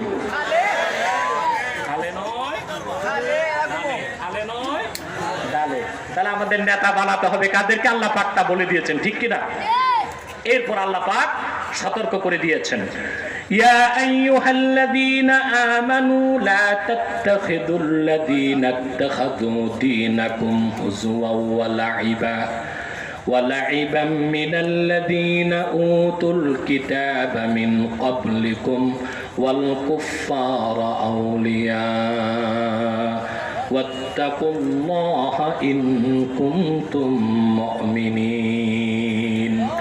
মুমিনগণ, কখনো তোমরা যারা কাফের মুশরিক বেঈমান তোমাদের দ্বীন ইসলামকে নিয়ে খেলতামাশা করে, হাসি ঠাট্টা করে, তোমাদেরকে নিয়ে কৌতুক করে, এইসব অবিশ্বাসীদেরকে তোমরা বন্ধু বানায়ো না, নেতা বানায়ো না, ঠিক কিনা বলেন? আল্লাহ পাক যেন কথাগুলোর উপর আমল করার তৌফিক আমাদেরকে দান করেন। বলুন আল্লাহুম্মা আমিন। জোরে বলেন আল্লাহুম্মা আমিন। সাদাকাল্লাহুল আযীম ওয়া সাদাকা রাসূলুহুন নবিয়ুল কারীম ওয়া নাহনু আলা যালিকা মিনাশ শাহিদিন ওয়াশ শাকিরিন আলহামদুলিল্লাহি রাব্বিল আলামিন। এখন আমি মুনাজাত করছি, যারা দাঁড়িয়ে আছেন 1 সেকেন্ডে বসে যাও। প্রশ্ন আছে, আমি দেখব উত্তর দেওয়া যায় কিনা। তোমরা প্রশ্ন করো, এই জন্য জনসমাজে ফিতনা সৃষ্টি হয়। ফিতনা সৃষ্টির মতো কোনো প্রশ্ন আমি নিব না। এই মিয়া বসো, একটু দাঁড়াবার চেষ্টা করো না। ওয়া শেষ হলে কি দৌড়িয়ে চলে যাবা নাকি? আরো তো কাজ বাকি আছে, ঠিক কিনা? প্রিয় ভাই বন্ধুগণ, আমি আর আপনাদেরকে কষ্ট দিচ্ছি না। বিদায় মুহূর্তে আপনারা কেউ প্রশ্ন দিতে উঠবেন না। যথেষ্ট প্রশ্ন জমা হয়ে গেছে, এগুলোর উত্তর দিতেই তো আমার কষ্ট হয়ে যাবে। আর নতুন কোন প্রশ্ন রিসিভ করব না আমি। পিছনে দেন। নিজামউদ্দিন, প্রশ্নগুলো বদরুলের হাতে দিয়ে দাও। আমি আপনাদেরকে করজোড়ে অনুরোধ করে যাচ্ছি, আপনারা আমার মহব্বতের ভাই, ঠিক কিনা বলেন? শামসুল উলামা আল্লামা ফুলতুলি রহমতুল্লাহর হাতে গড়া সৈনিক আপনারা, এটা মানেন? তাহলে আল্লাহর দ্বীনের পক্ষে আন্দোলনে আপনাদের অবদান সবচেয়ে বেশি থাকা দরকার কিনা? কিন্তু হযরত ফুলতুলি রহমতুল্লাহর ইন্তেকালের পরে আপনাদের কাজে আপনারা গাফলত করেছেন বলেই ফরমালিন যুক্ত ভণ্ড সুন্নিগুলো ঢুকে আপনাদের ঈমান নষ্টের চেষ্টা করছে। তাদেরকে প্রতিহত করতে আল ইসলাম এবং তালামিজকে আগে আসতে হবে। চোরের মার বড় গলা, যারা কথায় কথায় শিরক করে তারা আমাদেরকে বলে ওয়াহাবি। জনপুর, বদরপুর, ফুলতুলি তারাই যদি ওয়াহাবি হয় তো বাংলাদেশে সুন্নিকে? কথা বলেন। ফুলতুলির মরহুম পীর সাহেব রহমতুল্লাহ সুন্নিয়তের জন্য রক্ত দিয়েছেন কিনা বলেন? জোরে বলেন। সারাটা জীবন বাংলাদেশে, ইউরোপে, আমেরিকায় ইলমে কেরাতের খেদমত করেছেন কিনা বলেন? দিনের পক্ষে এত লক্ষ লক্ষ সৈনিক যিনি তৈরি করে গেলেন, আজকে তাদেরকে বলা হয় ওয়াহাবি। আর যারা মাজার পূজা, কবর পূজা, পীর পূজা, খাট পূজা করে, ওরা নিজেদেরকে দাবি করে সুন্নি। এটা সুন্নি তো দূরে থাক, মুসলমানও হয় নাই। আগে তো মুসলমান, তারপরে না ওয়াহাবি সুন্নি। এই খাট পূজারি, মাজার পূজারি, পীর পূজারি যেগুলো আছে, ভুল বুঝবেন না। মাজার জিয়ারত আমরা করি, এটা সওয়াবের কাজ, কিন্তু মাজারে যে কপাল ঘষা সেজদা করা, এটা শিরকি কাজ, ঠিক কিনা? এইসব ভণ্ড পূজারি গুলো, বেদাতি গুলো কত বড় মুশরিক আপনারা দেখেছেন না? খাজা বাবার গান গাইতে যাইয়া শিরকে আকবর করে বসে আছে। আমরা বলেছি তওবা করতে, এখন ভণ্ড বলতেছে আমাদেরকে ফোন করে তওবা করাইলেই তো চলতো। ফোন যদি বন্ধ থাকে তা আমাদের তো আর সুযোগ থাকে না। তারপরও বলছি, তাদের যদি কোনো মাসলা বুঝতে হয় কেন কুফর হয়েছে, আমার ছাত্ররা বাংলাদেশে তৈরি আছে। তারা যে কোয়ালিটির মুফতি আর মৌলবী, তাদেরকে ভালো মতো কিতাব থেকে মাসালা বুঝাতে আমার ছাত্রগুলোই যথেষ্ট আছে, আলহামদুলিল্লাহ। এইসব ভণ্ডরা খাঁটি সুন্নিদেরকে বলে ওয়াহাবি। এই সুযোগ পাচ্ছে আপনাদের অবহেলার কারণে, কার্যে গাফলতির কারণে, ঠিক কিনা বলেন? আর গাফলতি চলবে না। আপনাদের মাটি আপনাদেরকে ধরে রাখতে হবে, ঠিক কিনা বলেন? সৈয়দ আহমদ বেরেলি এবং শাহ কারামত আলী জনপুর রহমতুল্লাহর উত্তরসূরি আমরা যারা, সব আমরা খাঁটি সুন্নি, ঠিক কিনা বলেন? আমরাই খাঁটি সুন্নি। আমাদেরকে ওয়াহাবি বলবে তারাই যারা ইংরেজদের পা চাটা গোলাম, যারা ইংরেজ আমলে ইংরেজদের গোলামি করেছে, যারা ইংরেজ খেদাও আন্দোলনকে নাজায়েজ ফতোয়া দিয়েছিল, যারা ভারতবর্ষে জিহাদের বিরোধিতা করেছিল, সেই ইংরেজদের পা চাটা গোলামরাই সৈয়দ আহমদ বেরেলি ও কারামত আলী জনপুরীর উত্তরসূরিদেরকে ওয়াহাবি বলতে পারে, ঠিক কিনা বলে? এগুলো সুন্নি না, এগুলো ভালো মুসলমানও হতে পারে নাই। এগুলো কিসের সুন্নি, কিসের ওহাবি? না সুন্নি, না ওহাবি, না ইহাবি, না উহাবি, কুছ ভি নাহি, কুছ ভি নাহি। এরা কি? কুছ ভি নাহি। এদের থেকে দূরে থাকবেন। এরপরে আপনাদেরকে সতর্ক করছি, আরেকটা বিষয় স্পষ্ট বলে দিচ্ছি। আপনারা এখানে বিভিন্ন দলের লোক আছেন না? আপনাদেরকে আমার করজোর অনুরোধ, দলীয় মতভেদ করবেন না। পীর যার যেই হোক, আমরা মুসলমান। দল যার যেটাই হোক, আমরা মুসলমান। আমাদের বড় পরিচয় কি আওয়ামী লীগ, বিএনপি, না মুসলমান? আমাদের বড় পরিচয় কি আমরা কোন পীরের মুরিদ, না আমরা মুসলমান? অবশ্যই মাসলাকের গুরুত্ব আছে, কিন্তু সবচেয়ে বেশি গুরুত্ব দিন ইসলামের। এর জন্য আমি বলেছি মাসলাক যার যার, ইসলাম সবার। এটা অনেকে বুঝে নাই। অর্থাৎ আমার মাসলাক আমার কাছেই থাকবে। আমরা যারা জোনপুর, ফুরফুরা, বদরপুর, ফুলতলি, আমাদের মাসলাক আমরা কাউকে চাপাই দিব না, চাপাই দিব না। আমরা আমাদের মাসলাকে থাকবো, অন্যরা অন্যদের মাসলাকে থাকবে। ইসলামের বৃহৎ স্বার্থে আমরা এক হয়ে যাব। আওয়ামী লীগ আওয়ামী লীগের কাছে, বিএনপি বিএনপির কাছে, কিন্তু ইসলামের মহান স্বার্থে আমরা আওয়ামী লীগ বিএনপি ভেদাভেদ ভুলে এক হয়ে যাব। এটাই আমার মিশন, এটাই আমার ভিশন। মনে থাকবে? এটাই আমার কথার স্লোগানের ব্যাখ্যা। মাসলাক যার যার, ইসলাম সবার। দল যার যার, ইসলাম সবার, ঠিক কিনা বলেন? আমরা যদি এই সূত্রে ঐক্যবদ্ধ হতে পারি, ইনশাআল্লাহ কাফের মুশরিকদের কোন এজেন্ডা বাংলাদেশে বাস্তবায়িত হবে না ইনশাআল্লাহ। আমি আপনাদের করজোর অনুরোধ করছি, ভাই সব, আমরা খাতমে নবুয়তের আন্দোলনে সবাই কাঁধে কাঁধ মিলিয়ে আন্দোলন করব। বহুবার আপনাদের বলেছি, কিন্তু আপনাদের কাছ থেকে আশানুরূপ সাড়া আমি পাই নাই। অন্য সারা দেশে পাই, আপনাদের থেকে আশানুরূপ সাড়া আমি পাই নাই। আমার কোনো নেতৃত্বের লালসা নেই। কর্মী যেই দলের হোক, অন্তত খাতমে নবুয়তের আন্দোলনে আমাদেরকে সহযোগিতা করবে, এটা আমার প্রত্যাশা। এই আশাটা পূরণ করতে পারবেন ইনশাআল্লাহ? খাতমে নবুয়তের আন্দোলন সবচেয়ে বড় আন্দোলন। খাতমে নবুয়তের জিহাদ সবচেয়ে বড় জিহাদ। মনে থাকবে এই কথা। বাংলাদেশে বিভিন্ন ধর্মের লোক আছে না? হিন্দু, বৌদ্ধ, খ্রিস্টান আছে না? তাদের বিরুদ্ধে আমাদের কোনো মিছিল মিটিং আছে? অথচ তারা বাংলাদেশে নিরাপদে ধর্মকর্ম পালন করছে। বরং হিন্দুরা বাংলাদেশে যতটুক নিরাপদ, ভারতে এতটুক নিরাপদ নয়। কারণ আমাদের সরকার তাদেরকে যথেষ্ট নিরাপত্তা দিয়েছে এবং বাংলাদেশের মুসলমান পরম সহিংসু মুসলমান। ভারতে নির্যাতনের প্রতিবাদে বাংলাদেশের হিন্দুদেরকে তারা হামলা করাকে জায়েজ মনে করে না, ঠিক কিনা বলেন?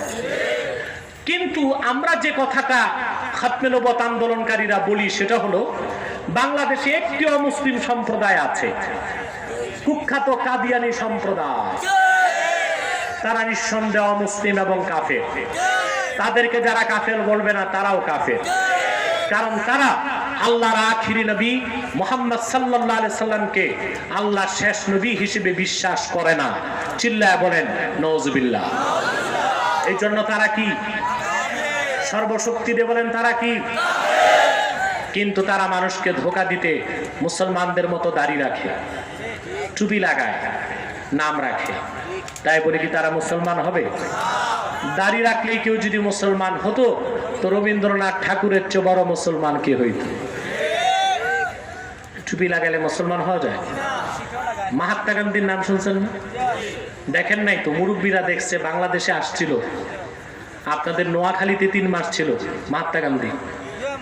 আমি চিন্তা করছি এত বড় রাজনীতিবিদ 3 মাস নোয়াখালী করলো কি?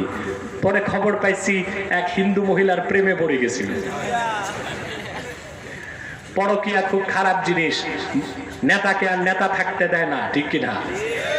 জ্ঞান বুদ্ধি হারিয়ে ফেলে। দেখলেন না এক খেলোয়াড় খেলার মাঠে ছক্কা মারতে মারতে আরেক বেটার বউ ছক্কা মেরে দিয়েছে।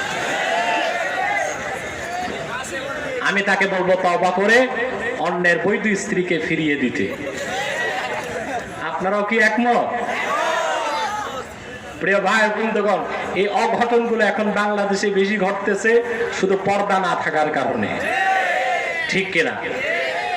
প্রিয় ভাই বন্ধুগণ, তো মহাত্মা গান্ধী বাংলাদেশে এসে 3 মাস ছিল। তার সাথে সবসময় একটা ছাগল থাকতো। এই ছাগলটা কয়েকবার লন্ডনে ভ্রমণ করছে, এটারে টিকিট কেটে নিয়ে গেছে সে। দুর্ভাগ্যজনক ছাগলটা নোয়াখালীর ফেনীতে আসার পর চুরি হয়ে গেছে। ওই জায়গার নামই হয়ে গেছে ছাগল নাইয়া। মহাত্মা গান্ধী লম্বা এক টুপি লাগাইত। মুসলিম ছিল না অমুসলিম? নাম রাখলে মুসলমান হওয়া যায়? এক শয়তান বোতলে পেশাব করে উপরে নাম লিখে দিছে শরবত।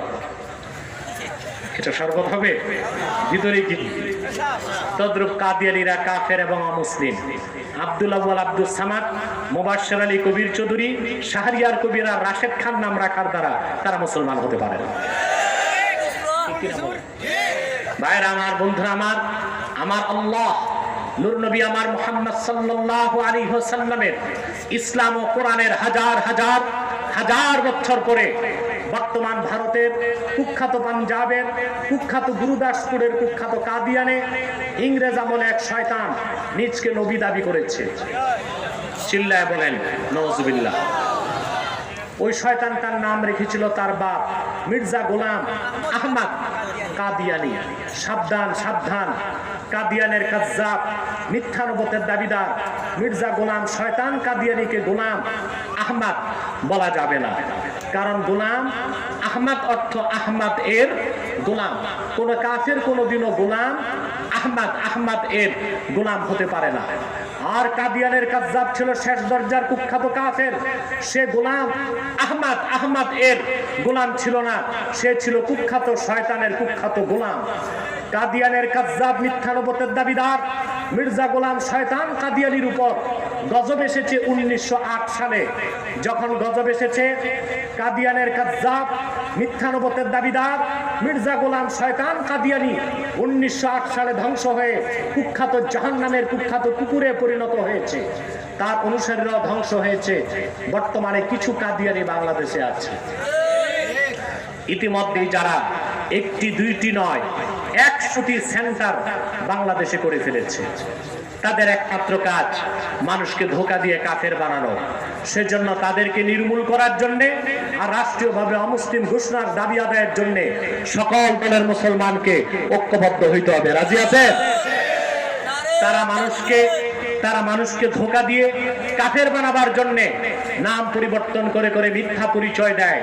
কখনো নিজেদের পরিচয় দেয় আহমদী জামাত, কখনো বলে আহমদিয়া জামাত, কখনো বলে আহমদী সম্প্রদায়, কখনো বলে আহমদিয়া সম্প্রদায়, কখনো বলে আহমদী মুসলিম জামাত, কখনো বলে আহমদিয়া মুসলিম জামাত। সাবধান, যত কাদিয়ানি ছিল আছে থাকবে, তারা কেউ আহমদী জামাত নয়, আহমদিয়া জামাত নয়, আহমদী সম্প্রদায় নয়, আহমদিয়া সম্প্রদায় নয়, আহমদী মুসলিম জামাত নয়, আহমদিয়া মুসলিম জামাত নয়। তারা শয়তানি জামাত, কুখ্যাত জাহান্নামের কুখ্যাত কুকুরের দল। আমাদের সকল দলের একটাই দাবি, অনতি বিলম্বে স্বাধীন বাংলায় শয়তান কাদিয়ানীদেরকে রাষ্ট্রীয়ভাবে অমুসলিম ঘোষণা করতেই হবে, করতেই হবে, করতেই হবে। এই দাবি আদায়ে তাহরিকে খাতমের উপর বাংলাদেশের ব্যানারে যদি জানমাল দিতে হয়, কারা কারা প্রস্তুত আছেন হাত তুলে দেখা।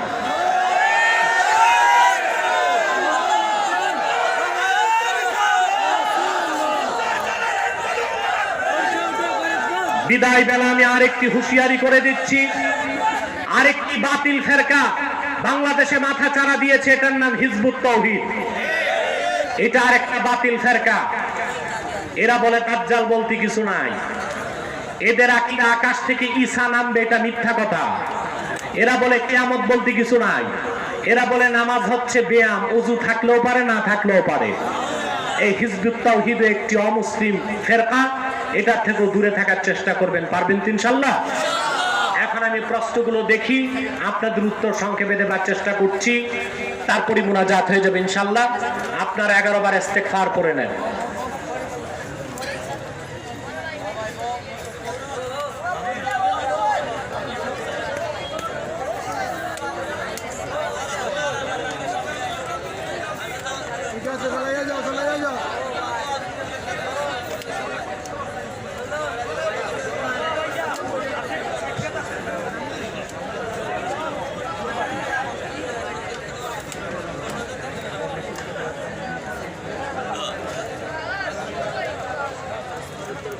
সূরা ফাতিহা পড়ুন।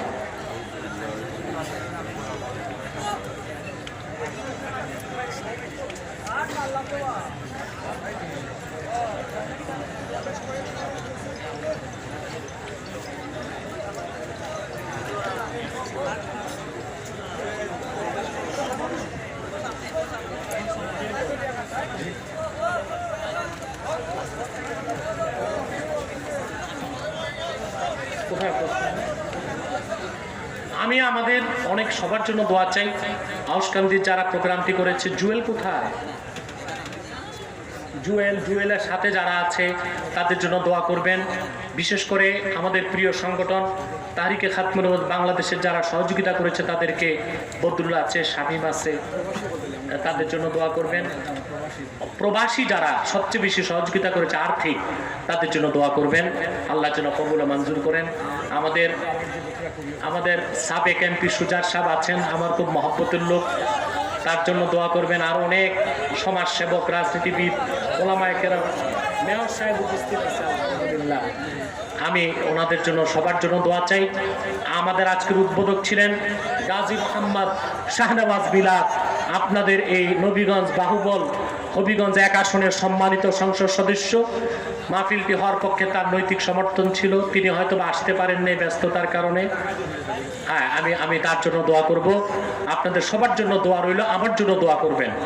দেখছেন কতগুলো প্রশ্ন দিয়ে বসে আছে।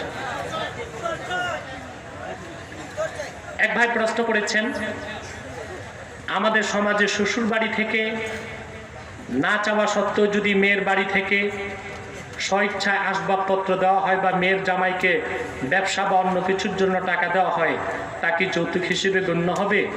যদি কোনো ধরনের চাপ ধাপ ছাড়া খুশি মনে শ্বশুর তার মেয়ের জামাইকে পুরা বাড়ি গল্লিকেও দিয়ে দেয়, তাতে কোনো সমস্যা নেই। তার মানে তোমরা এটার আশায় আছো, জি বললা যে।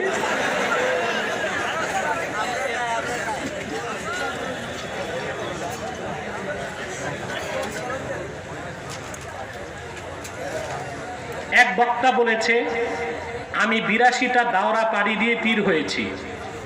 আমার জীবনে 7 বার আমার নবীজি সাল্লাল্লাহু আলাইহি ওয়াসাল্লামকে দেখেছি। এখন আমার প্রশ্ন হলো, নিজের প্রশংসা নিজে করা কি ঠিক? আপনারাই বলেন কতটুকু ঠিক। বরং আল্লাহর হাবিব মুহাম্মদ সাল্লাল্লাহু আলাইহি সাল্লামের দিদার স্বপ্নে নসিব হওয়ার চেয়ে সৌভাগ্যের কিছু নাই। এটা আসলে যিনি দেখছেন তিনি মুখে বলে বলে বেড়াবেন না, তিনি বরং তার নাজাতের জন্য পুঁজি হিসেবে রেখে দিবেন, ঠিক কিনা? আমাদের সমাজে বিয়ের পরের দিন রাতকে কালো রাত হিসেবে ধরা হয়, নাউজুবিল্লাহ। এটা কেমন কথা? কালো রাত না কাল রাত? কি বলে মুরব্বী? কাল রাত। ওটা কি অশুভ রাত মনে করে? না, এইরকম কোনো ভিত্তি ইসলামে নাই। বরং আমার দৃষ্টিতে বিয়ের রাতটা যেমন দামি, তার পরের রাতটাও কম দামি না। শ্বশুর বাড়ি যে দাওয়াত খাওয়ার দিন, ঠিক কিনা বলেন? এটা মনে শ্বশুররা আবিষ্কার করছে যেন ভয়তে জামাই বউ নিয়া বের না হয়।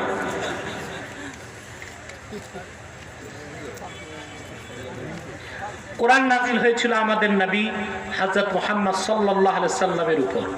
কোরআন নাজিলের আগে যে সকল নবী রাসূলগণ দুনিয়াতে আগমন করেছিলেন, ওনারা কোরআন নাজিলের আগে নামাজ পড়লেন কি দিয়ে? সুন্দর কথা বলেছেন।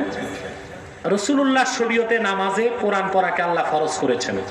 ফাকরাউ মা তায়াসসারা মিনাল কোরআন, এই নির্দেশের মাধ্যমে। পূর্বের নবীগণ নামাজ পড়তেন, পূর্বের নবীদের উপর তাদের নিজ নিজ ভাষায় আল্লাহর কালাম নাজিল হতো, সেই ভাষাতেই তারা নামাজে পড়তেন। কথা বুঝতে পেরেছেন? যেমন হযরত ইব্রাহিম আলাইহিস সালামের ভাষা ছিল ইব্রানি, তা হযরত ঈসা আলাইহিস সালামের ভাষা, তার উপর নাজিল হয়েছে কিতাব সুরিয়ানি। সেই ভাষাতেই তারা নামাজে তেলাওয়াত করতেন, আল্লাহর প্রশংসা করতেন। এক ভাই প্রশ্ন করেছেন, ইসলামের পরিভাষায় প্রতিহিংসা সমালোচনার পরিণাম কি? সুন্দর বলেছেন, হিংসা প্রতিহিংসা কবিরা গুনাহ, এবং হিংসুকের হিংসা থেকে বাঁচার জন্য আল্লাহ কোরআনে নির্দেশ করেছেন, অমিন শাররি হাসিদিন ইদা হাসাদ, ঠিক কিনা? এবার হচ্ছে সমালোচনা। কারো পিছনে তার সমালোচনা করা গীবত, এটা কবিরা গুনার একটি গুনাহ। কিন্তু 6টি শর্তে আপনি কারো সমালোচনা করতে পারবেন। হাদিসে এসেছে, উসকুরুল ফাজেরা কাইয়াহজুরাহুন নাস, যে ব্যক্তি কাফের, ফাসেক, ফাজের, যার কথা কাজ বা কর্মকাণ্ডে অন্য মুসলমান ক্ষতিগ্রস্ত হতে পারে, তার বিরুদ্ধে মানুষকে সজাগ করার জন্য সমালোচনা করা জায়েজ না ওয়াজিব? এটা কি ওয়াজিব। শাসক যদি স্বৈরাচার হয় তার সমালোচনা করা জায়েজ। কোন নেতা যদি লম্পট হয়, তার লম্পটের কারণে মানুষ ক্ষতিগ্রস্ত হবে, তার ব্যাপারে মানুষকে সতর্ক করা জায়েজ। এভাবে 6টি শর্তে সমালোচনাকে শরীয়ত জায়েজ রেখেছে। শুধু ব্যক্তি স্বার্থে কারো সমালোচনা করা, গোষ্ঠীর স্বার্থে সমালোচনা করা, যেখানে দ্বীনের কোনো ফায়দা নিহিত নেই, জনগণের কোনো ফায়দা নিহিত নেই, সেটা একেবারেই গীবত, হারাম, নাজায়েজ। পবিত্র কোরআনের 26টি আয়াত পরিবর্তনের জন্য ভারতের আদালতে অসীম রেজভী নামে একজন কাফের রিট করেছে। এটার কথা তো আমি মূল আলোচনাতেই বলেছি। সে হচ্ছে কুখ্যাত শিয়া, সে কাফের, তারা আল্লাহর কোরআন পুরোটা বিশ্বাস করে না। আমাদের বাংলাদেশে করণীয় কি এখন? আমাদের বাংলাদেশের করণীয় হচ্ছে যে সেই কুখ্যাত অসীম রেজভী, সে অমুসলিম, তার কোনো কথায় ভারত সরকার ইসলাম বিরোধী কোনো সিদ্ধান্ত নিবে না। যদি নিতে যায় তো রাশিয়া যেভাবে ভেঙ্গে টুকরা টুকরা হয়েছে, ভারতও ভেঙ্গে টুকরা হতে সময়ের ব্যাপার লাগবে ইনশাআল্লাহ। আমাদের দায়িত্ব হচ্ছে দেশে প্রতিবাদের ঝড় তোলা। কোনোভাবেই যেন ভারত সরকারের ইঙ্গিতেই কাজটি হয়েছে আমরা বুঝতেছি, ঠিক কিনা বলেন? মুসলমানদেরকে অস্থির এবং অরাজকতায় রেখে ইসলাম বিরোধী এজেন্ডাগুলো বাস্তবায়ন করার জন্য এটা একটা ভারতের সরকারি কৌশল বলে আমরা মনে করি। অতএব এটা যেন না হয়, সেজন্য আমাদের সর্বাত্মক প্রস্তুতি গ্রহণ করতে হবে বাংলাদেশের জন্য। একজন মহিলা মারা যাওয়ার পর তার লাশ দুয়ারে, কবরে লাশ নামাবে কারা? কাদের জন্য লাশ দেখা যায় এবং মৃত মহিলাকে কবরস্থ করা কাদের জন্য হারাম? যখন মহিলা মারা যাওয়ার পর তার মহিলা তারে কবরে দাফন করবে না, পুরুষরাই দাফন করবে। মহিলার শরীরে কাফন থাকবে, দাফন করার সময় মহিলাকে যদি স্পর্শ করতে হয়, পুরুষ ব্যক্তির হাতে কোনো কাপড় পেঁচায় নিলেই চলবে, এটা জায়েজ, তাতে কোনো সমস্যা নাই। আর মহিলাদের গোসল মহিলারাই করাবে। কথা বুঝতে পেরেছেন? মহিলার সন্তানরা মায়ের লাশ দেখতে পারবে, ভাইরা বোনের লাশ দেখতে পারবে। কথা বুঝতে পেরেছেন? আর কোনো স্বামী দেখবে না, এটা মাকরুহ, না দেখাটাই উচিত। তবে খুব যদি আবেগ সংবরণ করতে না পারে স্বামী, সেই ক্ষেত্রে আলেমদের উচিত খানিক সময়ের জন্য শিথিলতা করে দেওয়া। খুতবার আজানের পর হাত তুলে মোনাজাত করা যাবে কিনা? করবেন না, করাটা মাকরুহ। কারণ ফাতাওয়ার যে সমস্ত ফতোয়ার কিতাবে এসেছে, কোনো এবারতে এসেছে ইদা খারাজাল ইমাম, আর কোনো এবারতে এসেছে ওয়া ইদা সাইদাল ইমাম আলাল মিম্বার লা সালাতা ওয়ালা কালামা ওয়ালা সালামা ওয়ালা রাদ্দাস সালাম। ইমাম যখন বের হবে হুজরা থেকে খুতবার জন্য, আর বাকিরা বলেছেন ইমাম যখন মিম্বরে বসে যাবে, কথা বুঝতে পারছেন, তখন কোনো নামাজ নাই, দোয়া নাই, জিকির নাই, সালাম নাই। কেউ সালাম দিলে জবাবও দেওয়া যাবে না। তো সেই ক্ষেত্রে কি হাত তুলে মুনাজাতের সুযোগ আছে? আরে কথা বলেন। আরেকটা বিতর্কিত প্রশ্ন এসছে, এই ধরনের প্রশ্ন আমাকে করবেন না কখনো। আমাদের মধ্যে অনেকে ভুল বুঝাবুঝি সৃষ্টি করতে চায়। আমরা জনপুর, আমাদের থেকে বদরপুর, বদরপুর থেকে ফুলতলি। আমরা সৈয়দ আহমদ বেরেলি ও কারামতের জনপুর রহমতুল্লাহর উত্তরসূরি। আমাদের মধ্যে কোনো মত পার্থক্য নাই। যদি মনে করেন কোথাও মত পার্থক্য হচ্ছে, মনে করবেন তৃতীয় পক্ষ সেখানে ঝগড়া সৃষ্টির চেষ্টা করছে। আমরা এখানে ধৈর্যের পরিচয় দিব, ঐক্যের পরিচয় দিব। মনে থাকবে? এক বাউল বক্তা গান দিয়ে আপনাকে 1 কোটি টাকা চ্যালেঞ্জ দিয়ে বাহাসে ডাক দিয়েছে। আচ্ছা বলেন ভাই, প্রাইমারির শিক্ষক যদি বিশ্ববিদ্যালয়ের প্রফেসরের সাথে বসতে চায়, বসতে চাওয়াই তো অন্যায়। বাউল বক্তা 1 কোটি টাকার চ্যালেঞ্জ ঘোষণা করছে, ওর বাড়ি ঘর গাড়ি কাপড় চোপড় বিক্রি করলো তো 50 লাখ টাকা হবে না। আমি যতটুকু জানি গ্রামের খেতে তার বাড়ি, ও সব বাড়ি বেচলো 10 লাখ টাকার জায়গা হবে না। 1 কোটি টাকা কোত্থেকে সে দিবে? আর 1 কোটি টাকার চ্যালেঞ্জ যদি সে করে, তাহলে তো আমি মনে করি তাকে, সে এখনো বালেগ হয়নি। 1 কোটি টাকার চ্যালেঞ্জ লাগবে না। আমার ছাত্র ইতিমধ্যেই চ্যালেঞ্জ গ্রহণ করে ফেলেছে। সে কোথায় বসবে বাউল বক্তা, তাকে জিজ্ঞেস করুন। দ্বিতীয় হচ্ছে 1 কোটি টাকা বহাসে হার জিত তো পড়ে। 1 কোটি টাকা আমি তাকে বহাসের আগেই দিব যদি সে 1 পৃষ্ঠা ফতোয়ার স্বামী আমার সামনে পড়তে পারে। এই পড়ারই তো যোগ্যতা নেই, ও 1 কোটি টাকার বাহাস কি দিবে? আর আমার ছাত্রদের সামনেই তো বসার যোগ্যতা রাখে না। কারো এলেম কালাম থাকলে আউল বাউল আর ফাউল গান গায়? বলেন, কথা বলেন। একজন বক্তার আলোচনা থেকেই বোঝা যায় এটা 420 বাউল বক্তা, ফাউল বক্তা। এখন পাগলে পাগলামি করলে আমরা তো আর পাগলামি করব না।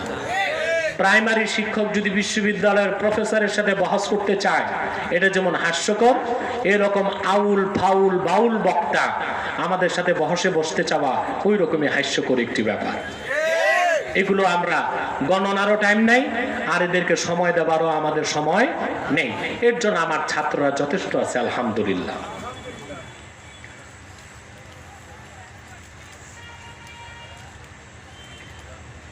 সুনামগঞ্জের আরেকটি মাহফিলে সেই বাউল বক্তা পুনরায় আপনার সাথে সমঝোতার মাধ্যমে কুফরি ফতোয়ার সমাধান করার জন্য প্রস্তাব দিয়েছে। আলহামদুলিল্লাহ, এটা খুব সুন্দর। এই প্রস্তাবটা আমি মানি। সে বক্তাকে বলবো সে লাইভে এসে শুধু বলুক খাজা বাবার শান গাইতে যে সে যে শিরক করেছে, এটা তার শিরক হয়েছে। এই জন্য সে শুধু আল্লাহর কাছে ক্ষমা চাক, একবার কালেমা শাহাদাত পড়ে তার ভুলটা স্বীকার করুক, আর তার সাথে আমাদের কোনো দ্বন্দ্ব থাকবে না।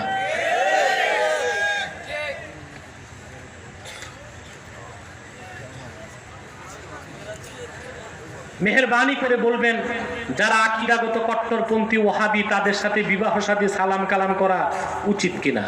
ওয়াহাবি তো চিনেন না আপনারা, কারা ওয়াহাবি? সৈয়দ আহমদ বেরেলি, কারামতুল জনপুর রহমতুল্লাহর উত্তরসূরি, কেউ ওয়াহাবি না।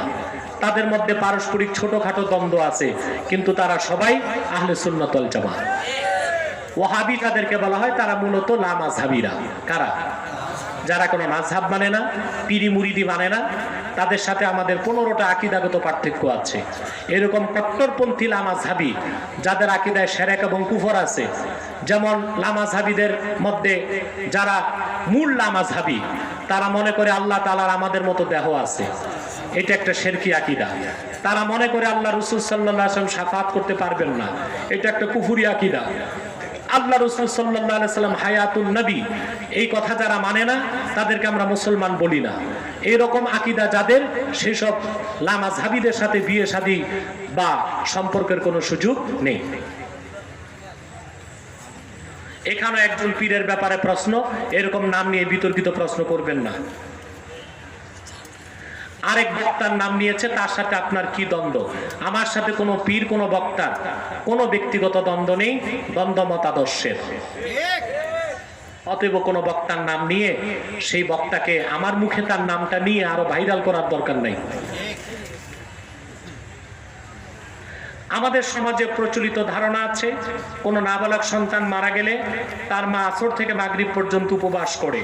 না, এইরকম কোনো কথা কোরআন হাদিসে নেই। তবে সব সময় আসর থেকে মাগরিব কিছু না খাওয়া সুন্নাত। বিনা অহংকারে পায়ের টাকনুর নিচে জামা পরা কি হারাম? বিস্তারিত জানালে উপকৃত হব। উল্লেখ্য শেখ ইয়াসির এটাকে মাকরু বলেছেন। ইমাম আবু হানিফা রাহমাতুল্লাহ একবার টাকনুর নিচে কাপড় পরেছিলেন বলে উল্লেখ করেছেন। বুক অফ হিন্দিয়া, না কথাটা এরকম নয়। নাফুল মুফতি ও সাইল কিতাবে আব্দুল হাই লাখনাবী রহমতুল্লাহ লিখেছেন 3টা সূরত। কয়টা? কারো কাপড় যদি অহংকার থাকুক বা না থাকুক, তা যদি মাটি পর্যন্ত ঝুলে যায় সেটা হারাম। সেটা কি? 2, আর কারো যদি অহংকার বশত কাপড় টাকটুর নিচে চলে যায়, অহংকার বশত, এটাও হারাম। আর অহংকার ছাড়া আদাতান, অভ্যাসগতভাবে কারো কাপড় যদি টাকনুর নিচে চলে যায় সেটা মাকরু। যেহেতু এই ক্ষেত্রে কঠিন হাদিস আছে, আল্লাহ রাসূল সাল্লাল্লাহু আলাইহি ওয়াসাল্লাম ইরশাদ করেছেন, মান জারা ইজারাহু আসফালা মিনাল কাবাইন উলকিয়া ফিন্নার। যার কাপড় ইজার টাকনুর নিচে ঝুলিয়ে থাকবে, ঝুলিয়ে পড়বে যে ব্যক্তি তার কাপড়কে, তার সেই জায়গা, তাকে সেই অপরাধের জন্য জাহান্নামে নিক্ষিপ্ত করা হবে। সেজন্য সর্বাবস্থায় কাপড় টাকটুর উপরে পড়তে হবে। তবে নিয়ত এবং কর্মের কারণে আমলের স্তর পরিবর্তন হতে পারে। যদি অহংকার থাকে হারাম, অহংকার না থাকলে মাকরু। আর যদি কাপড় মাটি পর্যন্ত চলে যায়, অহংকার থাক বা না থাক, সেটা হারাম। জিন্স প্যান্ট অথবা যে কোনো প্যান্ট পরে নামাজ পড়লে নামাজ হবে কিনা? এক বক্তা বলেছে নামাজ হবে না, নামাজ হবে মাকরুর সাথে। কারণ জিন্স প্যান্টে তো আপনার শরীরের অঙ্গভঙ্গিগুলো ভেসে উঠে, ঠিক কিনা? এটা অত্যন্ত অশোভনীয়, সতর হেফাজতের ক্ষেত্রে প্রতিবন্ধকতা সৃষ্টি করে। সেজন্য জিন্সের প্যান্ট পরলে নামাজ হবে, তবে মাকরু হবে। কি হবে? মাহরাম গায়রে মাহরাম কি? আপনার রক্তের সম্পর্কিত যারা, তারা আপনার মহরাম, তাদের সাথে আপনার দেখা সাক্ষাৎ জায়েজ, তাদের সাথে আপনার বিয়ে করা হারাম। আর যাদের সাথে আত্মীয়তার সম্পর্ক আছে কিন্তু বিয়ে জায়েজ, তারা গায়ের মাহরাম। কথা বুঝতে পেরেছেন? এক ভাই প্রশ্ন করেছেন, মাইকে খতমে ছবি না পড়া জায়েজ কিনা? মানে সারা রাত মাইকে কোরআন তেলাওয়াত করা? জি না, এটা শরীয়তের দৃষ্টিকোণ থেকে উচিত হবে না। আপনাদেরকে একটা সহজ উদাহরণ দিচ্ছি। এখানে ইমাম সাহেব নামাজ পড়াচ্ছে মাইকে, জামাত যেতে যেতে 1 মাইল দূরে চলে গেছে। 1 মাইল দূরে যিনি দাঁড়ায় আছে, ইমাম যদি রুকু সেজদা করে, মাইকে শুনে ইমামের অনুসরণে রুকু সেজদা সে যদি করে, নামাজ হবে না? হবে না?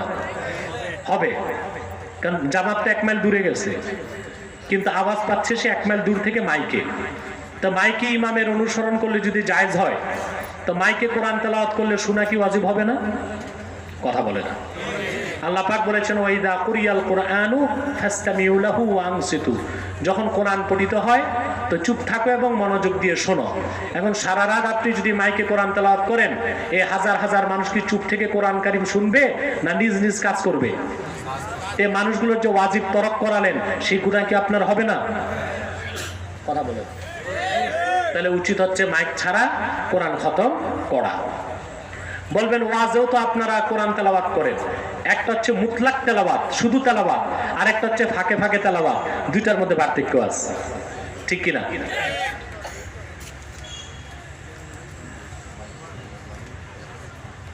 একই প্রশ্ন। আপনার কাছে দুটো প্রশ্ন। এক, মৌলভী সাহেব বলেছে তার বক্তব্যে, যখন তুফান আসে তখন তাহার আব্বার ঘরের টিন ধরে বলতেন, তখন তার আব্বা ঘরের টিন ধরে বলতেন ইয়া মুর্শিদ ইয়া মুর্শিদ। নাউজুবিল্লাহ মিন যালিক। না না, এইরকম কথা বলা শিরক। আল্লাহ তাআলা বলেছেন লা তাদউ মা'আল্লাহি ইলাহান আখার, ঠিক কি না? আল্লাহর সাথে অন্য কাউকে সাহায্যের জন্য ডেকো না। ও আচ্ছা আচ্ছা, এই মৌলভী সাহেব নাকি লাইভে এসে ক্ষমা চেয়েছে। ক্ষমা চাইলে আর কিছু নাই, আল্লাহ মাফ করে দিক।